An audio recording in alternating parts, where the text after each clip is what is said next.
سلام عزیزم، کجایی؟ از صبح نیستی؟ سلام قربونت برم، چطوری؟ تو از صبح سر کارم کلی کار ریخته بود سرم. تو چه خبر؟ تو کجایی؟ اتفاقا من همین نزدیکیام. دارم هم میبینم چقدر سخت کار میکنی. خسته نشی بر. سلام، اینجا چی کار میکنی؟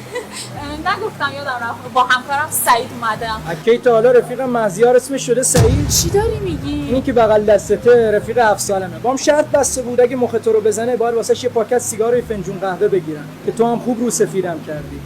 البته الانم چیزی رو از دست ندادم. اتفاقا یه چیزی هم یاد گرفتم که ارزش بعضی آدما از یه پاکت سیگار و یه فنجون قهوه هم کمتره. تو بردی رفیق.